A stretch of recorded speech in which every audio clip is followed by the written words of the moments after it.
আসসালামু আলাইকুম। আমি Mohammad Jahiruddin, Brahmanbaria medical college, session 2018-19।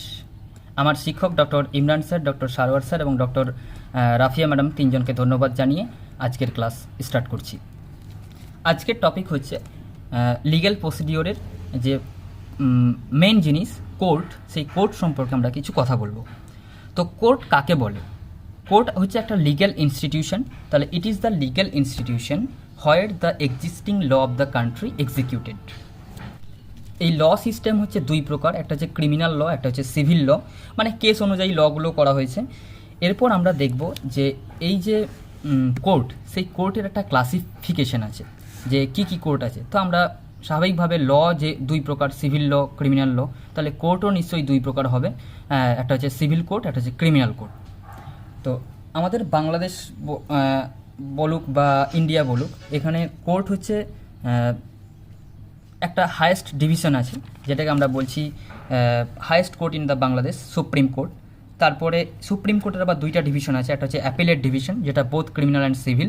তারপর হচ্ছে হাইকোর্ট ডিভিশন, এটাও both criminal and civil court. এই হাইকোর্টের ডিভিশনের মধ্যে প্রথমেই আছে একটা জেলার সবচেয়ে বড় কোর্ট, সেটা হচ্ছে ডিস্ট্রিক্ট অ্যান্ড সেশন জাজ কোর্ট।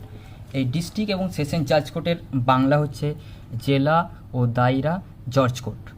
তাহলে ডিস্ট্রিক্ট অ্যান্ড সেশন জাজ কোর্ট, এইটা দুইটা কাজ করা হয় এখানে, সিভিল কেসও করা হয় এবং ক্রিমিনাল কেসও হ্যান্ডেল করা হয়, দুইটা কেসই করা হয়। তাহলে দুইটা কেসের জন্য কি দুইটা জাজ থাকে? কোশ্চেন করে অনেক সময় ভাইভাতে, না, একটাই জাজ থাকে, কিন্তু তারা দুইটা কোর্টে গিয়ে কাজ করেন, যে এখানে কিছুদিন ডিউটি করলো, আবার ওখানে গেল, যখন যে কেসটা আসে তখন সেখানে যায়, তার ডিউটি যায়। তাহলে এখানে ডিস্ট্রিক্ট এবং সেশন জাজ কোর্ট, কোর্ট দুইটা, কিন্তু বিচারক বা জাজ থাকেন একজন। এখন একটা জেলাতে একটাই ডিস্ট্রিক্ট অ্যান্ড সেশন জাজ কোর্ট আছে, তাহলে অনেক তো কেস হয়, ডেলি অনেক কেস হয়, অনেক মারামারি হয়, অনেক কিছু ঘটনা ঘটে। তাহলে সব কি একটা জাজের পক্ষে, সিভিল কেস, ক্রিমিনাল কেস, সব কি একটা জাজের পক্ষে নিয়ন্ত্রণ করা সম্ভব? না, সম্ভব না। এর জন্য আরেকটা কোর্ট করা হয়েছে, সেটা হচ্ছে এডিশনাল ডিস্ট্রিক্ট অ্যান্ড সেশন জাজ court, additional district and session জাজ কোর্ট। তো এরাও এই কেসগুলো হ্যান্ডেল করে। এর নিচে একটা কোর্ট হচ্ছে, সেটা হচ্ছে অ্যাসিস্ট্যান্ট ডিস্ট্রিক্ট অ্যান্ড সেশন জাজ court, assistant district and session জাজ কোর্ট। এখন আমরা প্রত্যেকটা কোর্টের, এরপরে আরেকটা কোর্ট হচ্ছে, সেটা হচ্ছে ম্যাজিস্ট্রেট কোর্ট। তো ম্যাজিস্ট্রেট কোর্টের মধ্যে যেটা আমরা জানি, যে প্রথমেই আমরা বলবো মেট্রোপলিটন সিটির জন্য, যেটাকে বলা হয় চিফ জুডিশিয়াল ম্যাজিস্ট্রেট, এর হেড থাকে, বা বলা হয় চিফ মেট্রোপলিটন ম্যাজিস্ট্রেট। এরপরে থাকে first class magistrate, second class magistrate, third class magistrate. তাদের পানিশমেন্টগুলো আমরা পড়ব, যে তারা কি কি পানিশমেন্ট দিতে পারেন, কে কতটুকু পানিশমেন্ট দিতে পারেন, এগুলো আমরা পরে পড়ছি। এখন আমরা আসবো প্রত্যেকটা কোর্টের কি কি কাজ আছে, কোন কোর্ট কি কি কেস হ্যান্ডেল করতে পারে, সেগুলো আমরা পরপর জানবো। প্রথমেই আসি আমরা সুপ্রিম কোর্ট। আমরা সুপ্রিম কোর্ট জানি একটা দেশের একটা হাইয়েস্ট কোর্ট, যেখানে আমরা কি বলতে পারি, যে can give punishment who will not follow the constitution. আর মানে যে কাউকে আমরা সুপ্রিম কোর্ট যে কাউকে পানিশমেন্ট দিতে পারে, দেশের রাষ্ট্রপতিকেও পানিশমেন্ট দেওয়ার অধিকার আছে সুপ্রিম কোর্টের। তাহলে taking decision between government and citizen, এটাও নিতে পারে। তাহলে আমরা কি বলবো, supreme court can deal any affairs, any case, can pass any verdict, এবং can sustain or alter the punishment approved or awarded by the high court.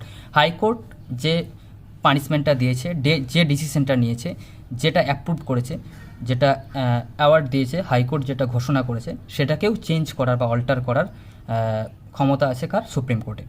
এরপর আমরা বুঝতেই পারছি যে হাইকোর্টের যে কী কী ফাংশন থাকতে পারে। হাইকোর্টও আমাদের যে কোনো কেস ডিল করতে পারে। তারপরে can pass any sentence authorized by law. আমরা এটা বলতে ভুলে যাই, যে আমরা কি বলি, যে ক্যান পাস এনি সেন্টেন্স, তারা ডেথ সেন্টেন্স দিতে পারে বা যাই কিছু। তাহলে আমি যদি মনে করি যে একটা হাইকোর্ট যে কোনো শাস্তি দিতে পারে, বা সুপ্রিম কোর্ট যে কোনো শাস্তি দিতে পারে, আমরা এটা অনেক সময় বলে ফেলি, কিন্তু আমাকে অবশ্যই এই কথাটা লাগাতে হবে যে অথরাইজড বাই ল। কারণ একজন মারামারি করে এসছে, তো আমি বললাম তার মুন্ডটা কেটে দাও, বা মানে যেগুলো আমার আইনে নেই সেরকম একটা শাস্তি দিয়ে দিলাম, যে তার জামা প্যান্ট খুলে দাও। তাহলে এরকম শাস্তি, বা আমার পার্সোনাল শত্রুতা আছে, আমি তাকে পার্সোনাল শত্রুতা থেকে অ্যাটাক করলাম, তো এরকম করা যাবে না। যেটা অথরাইজড বাই ল আছে সেখান থেকেই আমাকে তাকে সেন্টেন্স দিতে হবে বা শাস্তি দিতে হবে। এরপর আমরা আসবো যে যেটা মেইন কোশ্চেন আসে বেশিরভাগ, যেটা আমাদের স্যাররা বেশি ধরে, যে একটা জেলার সবচেয়ে বড় কোর্ট ডিস্ট্রিক্ট অ্যান্ড সেশন জাজ কোর্ট, এই ডিস্ট্রিক্ট এবং সেশন জাজ কোর্টের ফাংশন কী কী আছে, তাহলে আমরা সহজেই বলবো যে can try any case, can pass any sentence authorized by law, but কিন্তু যেটা ডেথ সেন্টেন্স, এই death sentence must be approved by the high court.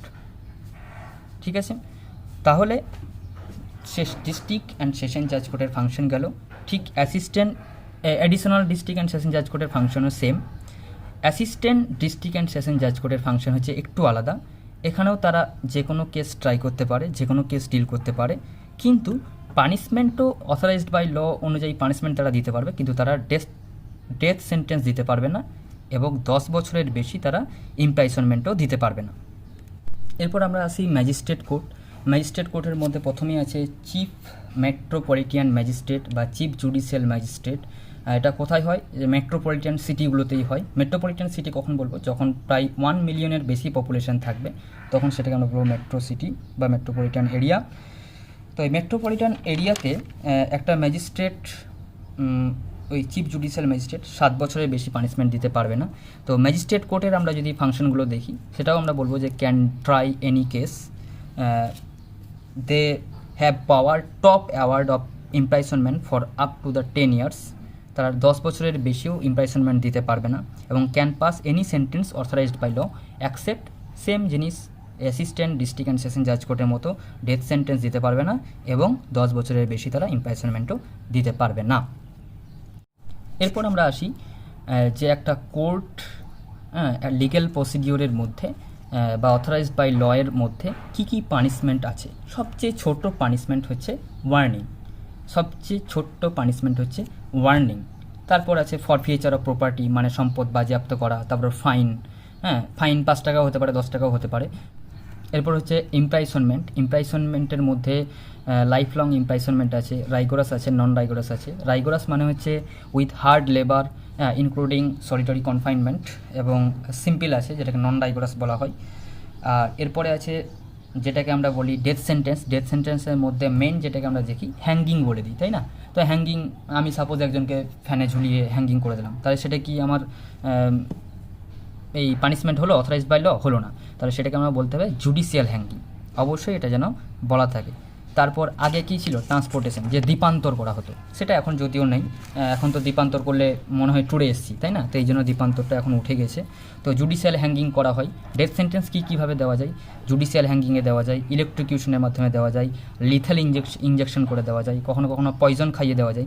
আমাদের যখনই আমরা পয়জনের কথাটা নিয়ে আসি, যে পয়জনিংয়ের মাধ্যমে কাকে ডেথ সেন্টেন্স দেওয়া হয়েছিল, তাহলে আমাদের একটা ইম্পর্টেন্ট উদাহরণ সেটা হচ্ছে সক্রেটিস।